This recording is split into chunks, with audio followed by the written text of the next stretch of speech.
Pretty good there. Are you guys getting some great stuff so far? Things that you can use. See you taking some notes there. It's pretty good. Make sure I get a copy before you leave. What I'm going to talk about real quick is simplifying your bidding and estimating process. A lot of us are in a trade where we can actually, as owners, we don't like doing numbers, right? Whether you don't like doing the estimates, you don't like doing the bidding, you don't like the process. How do you simplify the process, right? A lot of trades, by simplifying the process, we can actually do crew rates, right? We can do small crew rates, medium crew rates, large crew rates. And the only thing difference between those crew rates is the amount of equipment and the amount of manpower, right? So when you're talking about crew rates, you say, hey, I got one foreman, 2 laborers, and an operator, right?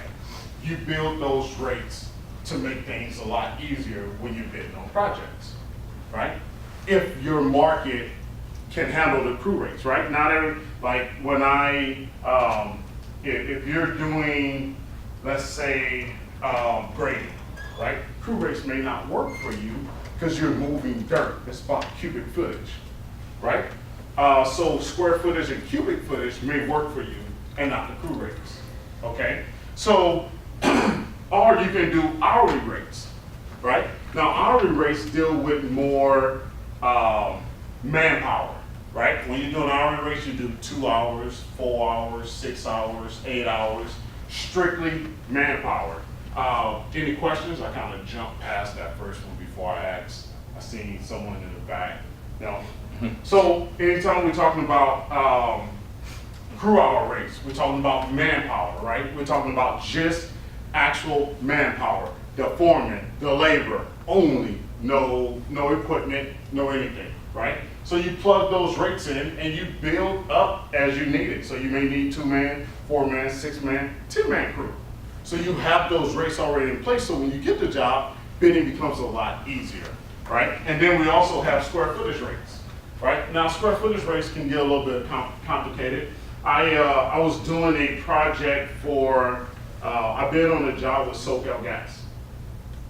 It was about $4 million per region, right? It was about 2,200 line items per region. It went like this. It says, how much would you charge to do a 3x3, 4 inches at 0 to 500 feet? And it said that same square footage and it just increased the square footage, right? So 3x3 by 501 to 1,500.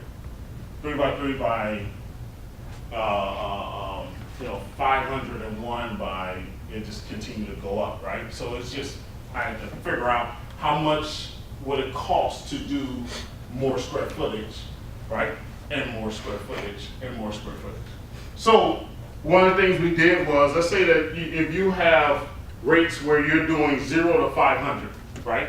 Now, a lot of times with this, with the SoCal Gas job, we didn't know where the location was at. I didn't know if it was going to be on El Cajon Boulevard and Pamela Street. I didn't know where it was at, right? So it's a lot of risk that's in my square footage numbers now, right? Because I don't know where it's at, right? So how do you put together those rates? How do you put together a number when you can't go out and look at the job? There's no cut there. They're actually saying, hey, give us a price now for something that's going to come in the future. Right? So what do? So you say you have they give you 501 to 750 square feet. Right? What do? Do you do it at 501 or do you do it at 750 square feet?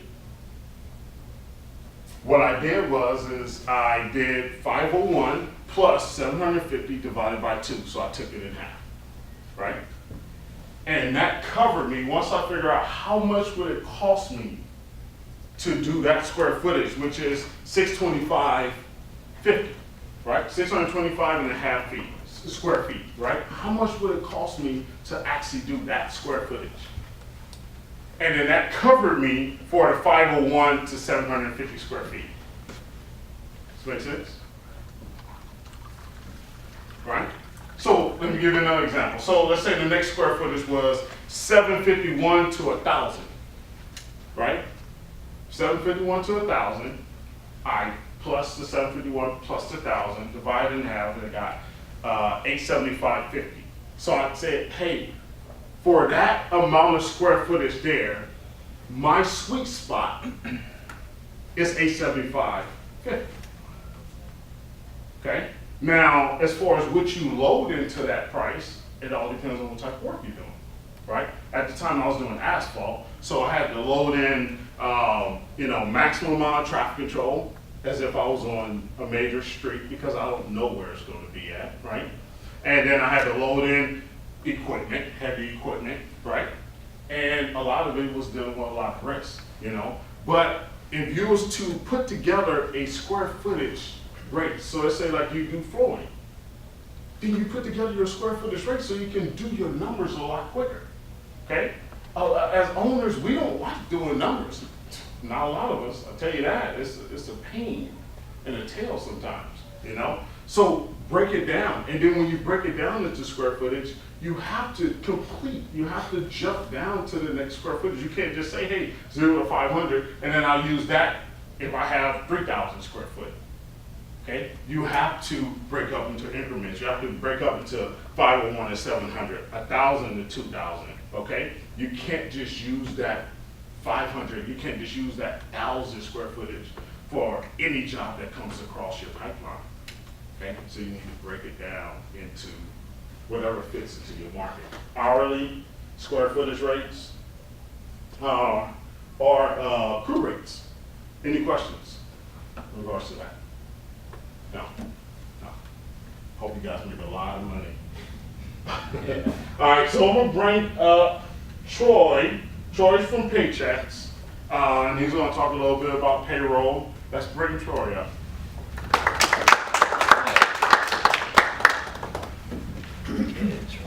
Thanks, guys. I have a little clicker. It works. I think I'm the only one you guys clap for so far, so thanks. Whoa, easy there. Come on. All right, hold on 1 second. Can you turn off The tie. Come on. Humility aside. You tried hard. I tried to clap for you. Did this too. Okay. You don't lose this. Okay. So I work for Paychecks, and I think payroll's cool. When I was a little kid, I grew up, when I was little, I said, I want to grow up one day, and I definitely didn't say I wanted to be a payroll salesman. I never said that ever. I always said, like, fireman, baseball player, whatever. And I ended up being a payroll salesman. I think it's really awesome. So I've been at Paychecks for 4 years. We're right down the street. We're a national company. We have so many, 600,000 clients, right? Small businesses. I've sold in 4 years at Paychecks 400 clients, and 200 have been contractors. So I'm in a lot of different contractors groups, and I'm actually in the BCA, which is the Black Contractors Association. I'm in some different contractor school affiliations. We just work really well with contractors, and I'm going to explain why. So I'll tell you real quick about myself. Born and raised in Paradise Hills, so I'm local from here. Graduated from Medina Vista, which is really close to that. So I have 2 kids. So my wife stays home with them, and her life is crazy. My job's really easy because I get to meet with you guys. And it's not good. Those 2 kids, they're 2 and 3 months. It's crazy. Our house is crazy.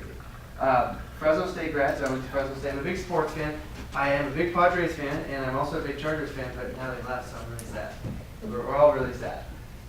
Just out of curiosity, how many business owners are in here? How many small business owners? 1, 2, 3, and then do you guys know? Soon to be? Okay, cool. This is good. So the theme for kind of what I do and why I go to all these places and meet with contractors is, contractors, you guys get in business to do what you're good at. So whether it's painting, whether it's roofing, whether it's landscaping, whether it's plumbing, whatever your trade is, that's why you guys got in business. Not to do payroll. Payroll's not fun. It's a pain in the butt, but it's necessary. You have to do payroll. California keeps changing all their laws. California is a great place to live, and San Diego is the best place to live. But they're crazy. They change laws all the time, and they just make your job harder. And you guys are insurance guys, you know it's crazy. The laws keep changing, and it just makes it harder. But we love living here because it's always nice and sunny and 75 degrees, so we're going to stay here. Sick and minimum wage. So I'll give you guys an example of how crazy California is. So in San Diego alone, there are 3 minimum wages. Right now, there are 3 minimum wages. So if you work in North Park, for example, there's one. It's $11.50. If you work in Oceanside and you have less than 25 employees, it's $10. And if you work in Oceanside and you have over 25 employees, it's $10.50. So it's very confusing, very crazy. If you're a contractor and you have guys in all different spots, then it's even more confusing. There's also a sick law. So if you're in, say, North Park or Hillcrest and you own a business, it's 5 days of sick time per year for your employees. And if you're in Chula Vista or if you're in El Cajon, it's only 3 days. So it's very, very confusing, and we can help explain that to you. So full liability over state and federal taxes. So let me read you this comic. I thought it was funny. It says, well, you made more money last year than you did the year before. You people never learn, do you? So basically saying that we're just going to tax you a ton more.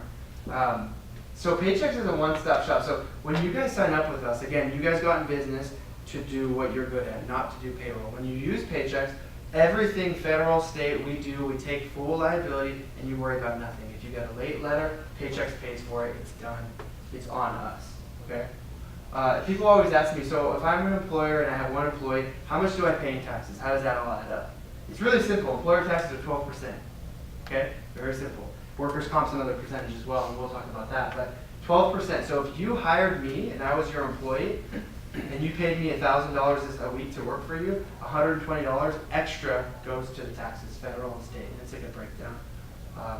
There's all sorts of things, but that's rough, okay? So it just gives you an idea of how much it costs you to have an employee. Paychecks actually helps with our basic payroll with HR. So you guys were going to have a couple employees. You're not going to know about HR probably. There's all these crazy laws. And there's things going on. We'll help with that. We give you a bunch of forms. That's just included in payroll. Pay-as-you-go payroll. So this is beautiful for contractors. When you do payroll with us, if you have a job and it's like a month job and you're doing great, you pay. You pay when you do payroll. If you don't have a job because you're still new and still looking for other jobs, you don't pay anything. So it's very easy. So that's why contractors love us, because they're like, okay, I don't have payroll for a while. We set it up really quickly.